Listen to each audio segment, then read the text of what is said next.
10 वर्षांपूर्वी 3 लाख कोटींपर्यंत कर्जाचा बोजा असलेल्या सरकारच्या तिजोरीवर सध्या 8 लाख कोटींच्या कर्जाचा डोंगर उभा राहिलाय।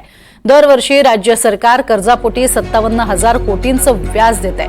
दुसरीकडे वेतन निवृत्ती वेतनावरती दरवर्षी 2.5 लाख कोटी रुपये द्यावे लागतात।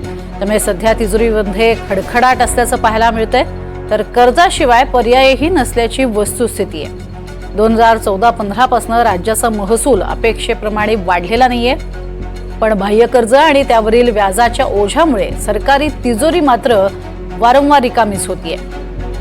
आणखी 30,000 कोटींचं कर्ज काढण्याची तयारी सुद्धा एकीकडे सरकारने केलेली आहे। महाराष्ट्राच्या तिजोरीत त्यामुळे सध्या खडखडाटच आहे।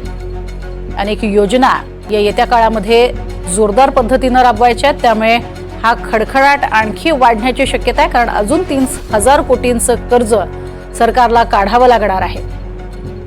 जो अपेक्षित महसूल आहे तो मिळत नाहीये आणि त्यामुळे हा फटका राज्य सरकारला बसतोय। ग्राफिकच्या माध्यमातून आपण बघतोय महाराष्ट्रावर कर्जाचा कसा बोजा आहे। वर्ष 2014-15 कर्ज होतं 2,94,261 कोटी रुपये, तर 2015 आणि 16 मध्ये हे कर्ज झालं 3,24,202 कोटी रुपये। तर 2016-17 मध्ये कर्ज झालं 3,64,819 कोटी रुपये। 2017-18 मध्ये 4,02,402 कोटी रुपये इतकं कर्ज झालं। तर वर्ष 2018 आणि 19 मध्ये हे कर्ज 4,07,402 कोटींपर्यंत पोहोचलं। तर 2019-20 मध्ये 4,51,117 कोटी रुपयांचं कर्ज झालं। 2020-21 मध्ये हे कर्ज 5,19,086 कोटी रुपयांपर्यंत पोहोचलं।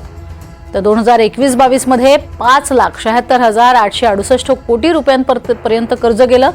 तर 2022-23 मध्ये हे कर्ज 6,29,235 कोटी रुपयांपर्यंत गेलंय। त्यामुळे कर्जाची रक्कम ही वाढत चाललेली आहे, मात्र तिजोरी रिकामी होतीये, कारण आवक तितकीशी नाहीये।